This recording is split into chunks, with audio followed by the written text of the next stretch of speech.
Ang mga resibong nakalap ngayong hapon. Mga insidente ng pag-akyat bahay sa Pasig at panloloob sa Antipolo. Iisa lang daw ang salarin. Ang pagnanakaw ng suspect. Nahuli kam, kuyang akyat bahay. Ang tindi mo! Pangarap na magandang kinabukasan sa Poland ng dalawang lalaki na purnada dahil ang kanilang kausap, illegal recruiter daw pala. Flyaway na sana, sumadsad pa. Ang in-expect na sir ba nga makaka-abroad na ako tapos ito palang nangyari. Kasama ang resibo, nagsagawa ang CIDG ATCU ng isang entrapment operation upang madakip ang suspect. Matigil na kaya ang hindi umano'y paningin lang ni ate? Anumang reklamo, bibigyan tugon. Bawat hinaing at problema, hahanapan ng solusyon. Ito ang bago ninyong sandigan, hindi palalampasin ang mga tiwali at maling gawi. Dito, walang ligtas ang abusado at lalong walang lusot ang may atraso. Dahil ang lahat, hahanapan natin ang resibo. Magandang hapon, ako po si Emil Sumangil. Isang lalaki ang tila pusang tahimik na umakyat at pumasok sa isang paupahan sa Pasig. Habang himbing ang lalaking tenant, tinangay nito ang cellphone, wallet at iba pang gamit. Mabuti na lamang huli sa CCTV ang buong pangyayari, kaya hindi magtatagal, huli ka na rin, kuya! Humingi ng tulong sa resibo si Rodel Abria, 30 taong gulang, ukol sa nangyaring pagnanakaw sa kanyang apartment sa Nagpayong, Barangay Pinagbuhatan, Pasig City. Habang mahimbing ang tulog ni Rodel, makikitang bumukas ang bintana sa ikalawang palapag ng kanyang inuupahang silid. At ilang sandali pa, may pumasok na lalaki. Malapusa itong tumuntong sa lababo ng kusina at saka nilapitan ng biktimang si Rodel. Tila chinecheck ng suspect kung mahimbing ang tulog ni Rodel. Nang makasiguro, nagsimula na itong magkalungkat na mga pwede niyang manakaw.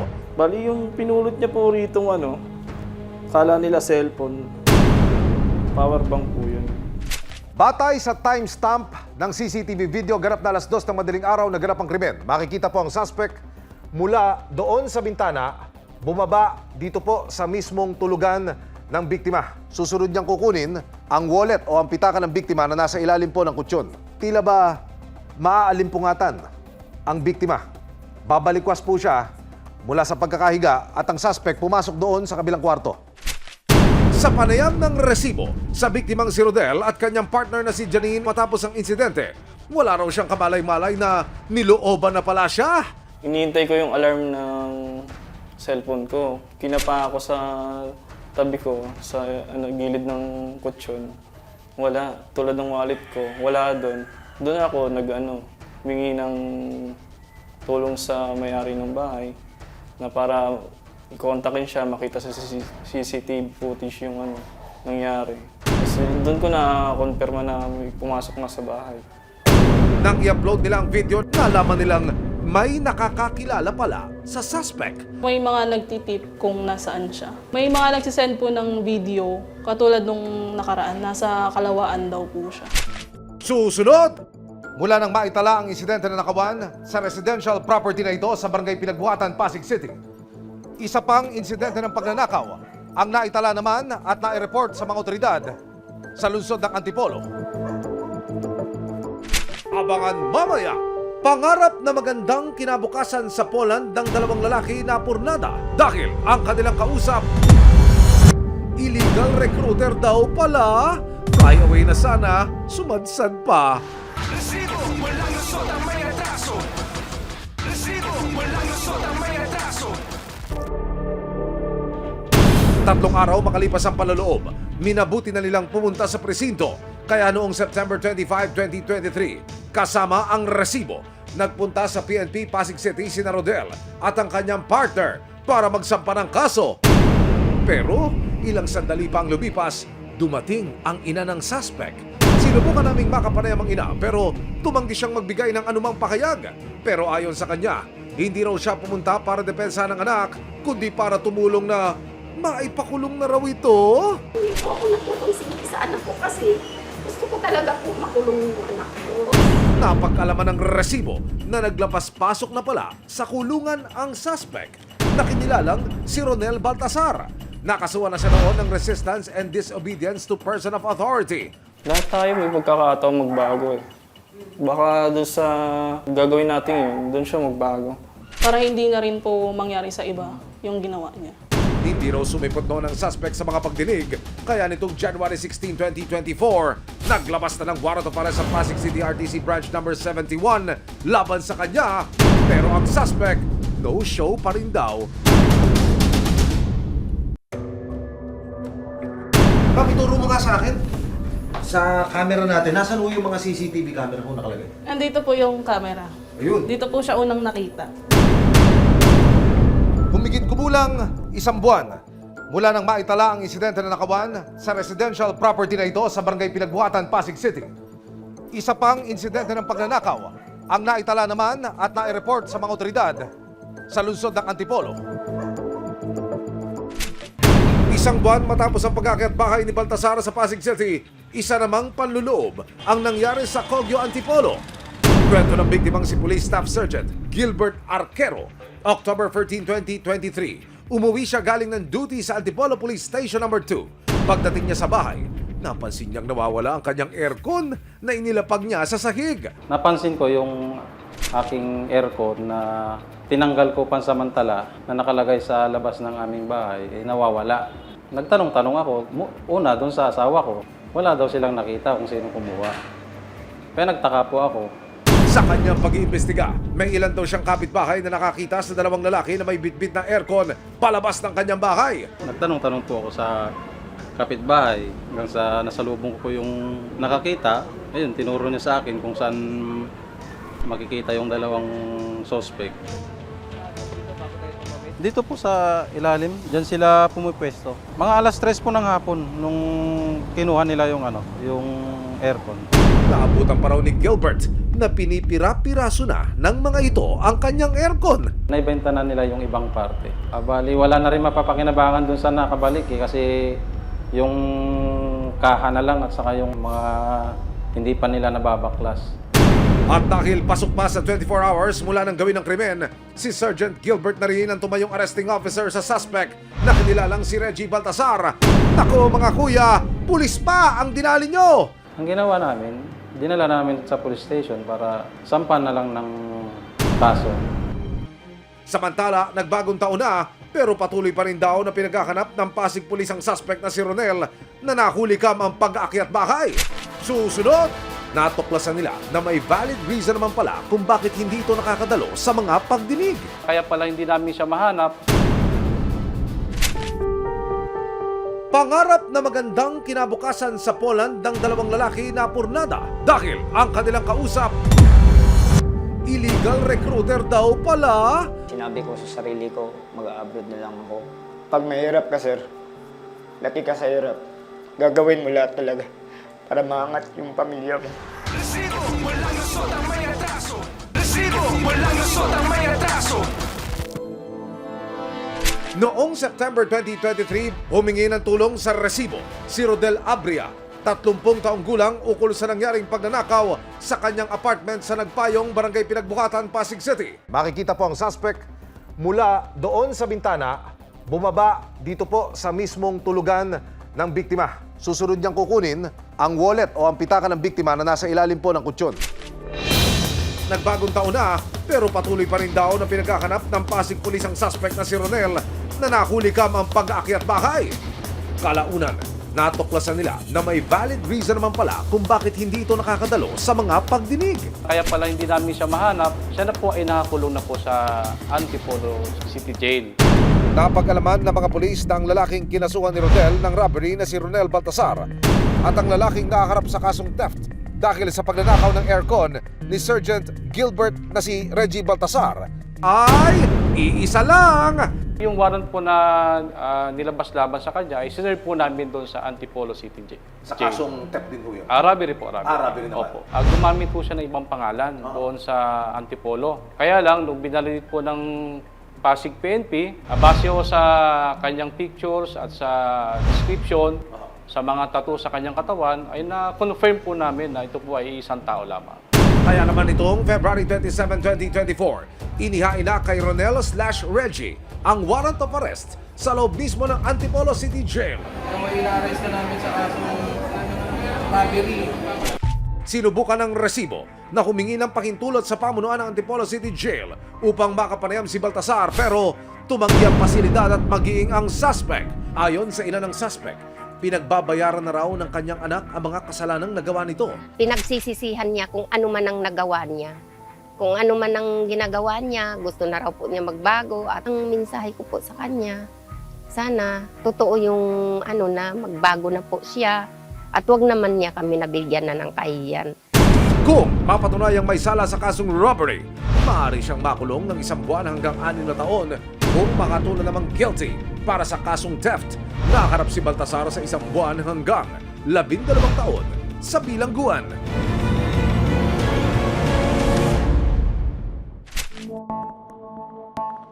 Dalawang messenger riders sa Mindanao nakalina sa matamis na pangako ng isang recruiter ng alukin ng mas mabuting trabaho raw sa Poland matapos mangutang ng tig 15,000 pesos para raw maproseso ang kanilang paglipad.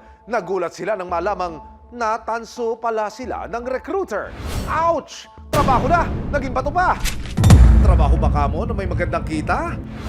Sa kalagang 15,000 pesos, sigurado na raw ang kinabukasan mo sa Poland? Ito ang pangakong bumihag kina Bernard at Mark. Hindi nila tunay na pangalan noong nakaraang taon.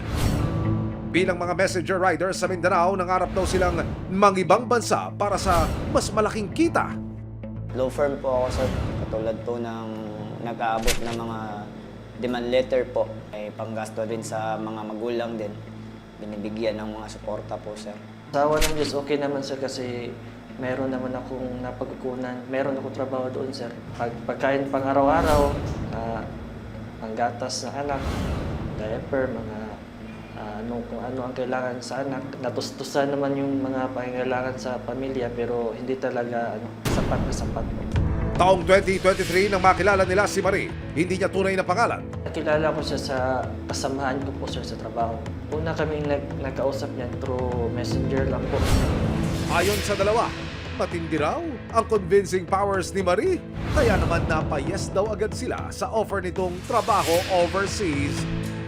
Na-convince ako sa kanya dahil sa yung salita niya parang smooth lang.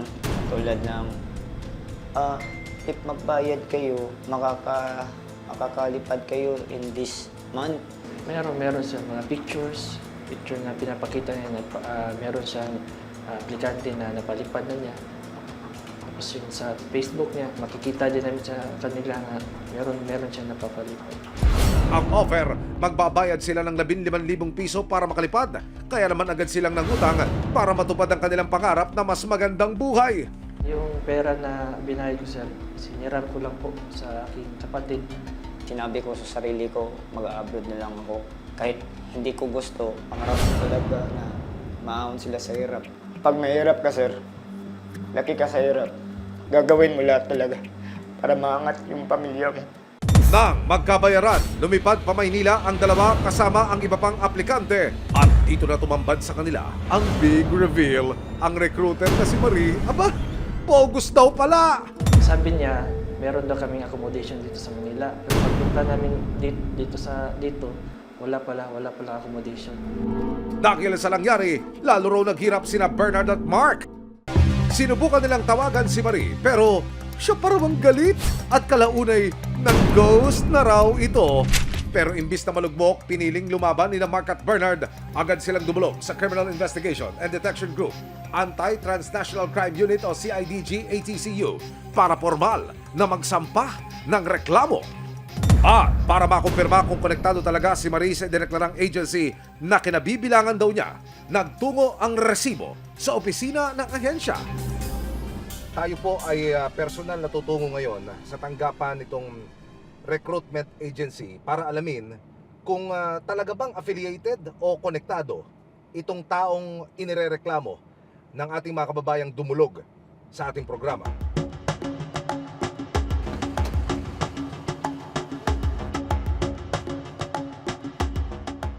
Salamat po, tinaunlakan nyo kami. Brother sir, ano po ang pagpapatunay na maaari mong maipakita o banggitin sa amin ho na hindi ho talaga affiliated itong inirereklamong si alias Marie sa inyong ahensya? Base po sa aming records sa DMW, sa listahan ng accredited na staff ng aming ahensya, hindi po kasama ang kanyang pangalan. Ang sabi po ni alias Marie, batay ho sa reklamong dinulog sa amin, sa halagang 15,000, 15,000 pesos makapagpapaalis daw siya ng aplikante patungong Poland. Ito ho ba may katotohanan? Ay, hindi po. Malabo pa po sa suka ng tubayan. Hindi po totoo yan. At wag po kayong maniniwala doon. Ano ho ang mga palatandaan at pagpapatunay ng isang recruitment officer na sila po ay lehitimo? Yung mga certification ho ba yan? O meron ho ba mga proper identification po para hindi maloko na ating mga kababayan? Ang regulasyon po ng ating the Department of Migrant Workers, bago po natin i-apply, i-accredit ang ating mga staff or recruiter man siya, ay kailangan po na muna nating magpasa para sa AIRB, Anti-Illegal Recruitment Branch. Kung para hindi kayo maloko, kailangan niyo pong makipagtransaksyon lamang sa loob ng opisina, at kung magbabayad man kayo, huwag niyo pong gagamitin kahit anuman pong transaksyon sa bangko bukod sa pangalan ng bank account ng isang ahensya na may kaukulang resibo. Sa nakuha ng resibo na certification mula sa Department of Migrant Workers o DMW, kumpirmado, hindi lisensyado at otorisado ang suspect na mag-recruit ng workers overseas. Kung hindi ka rito nagtatrabaho, where na you, Marie?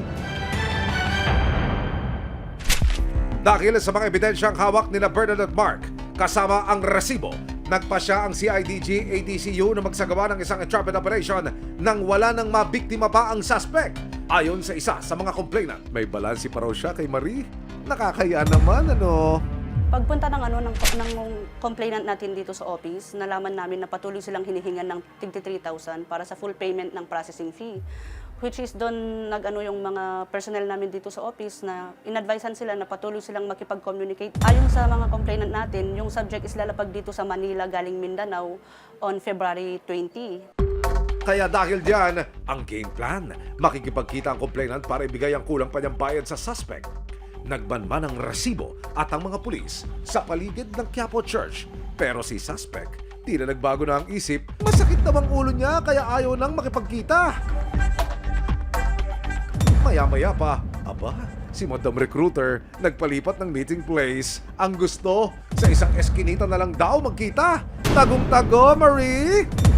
Maya-maya pa nagkita na ang dalawa. Nang magkaabutan ng pera, agad na siyang inaresto ng ilang operatiba ng CIDG.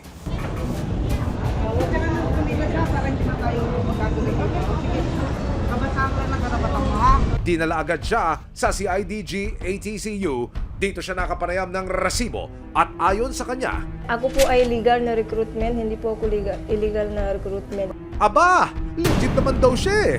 Totoo yung nakuha na 15,000 bawat isa sa kanila. Pero yun ang ginasabi ko sa kanila, yung complainant ko, ibabalik ko na lang yun. Wala akong ginawang masama, hindi ako nag-scam. Makakalabas din ako dito.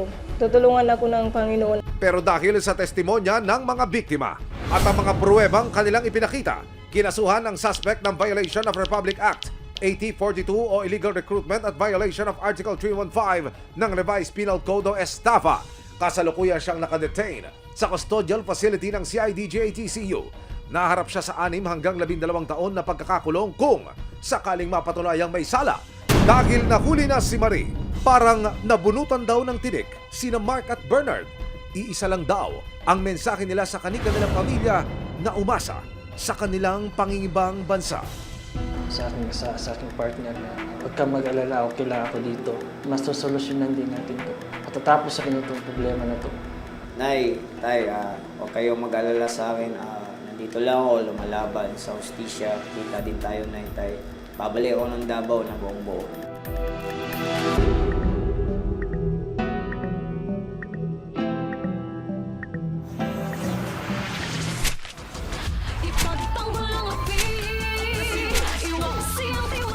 Sama-sama nating ituwid ang tiwali at baluktot. Itakwil ang maling gawi at modus na bulok. Walang ligtas ang kabisado at lalong walang lusot ang may atraso. Dahil ang lahat, hahanapan natin ang resibo. Hanggang sa muli, ako po si Emil Sumangit. May aksyon, may ebidensya, resibo.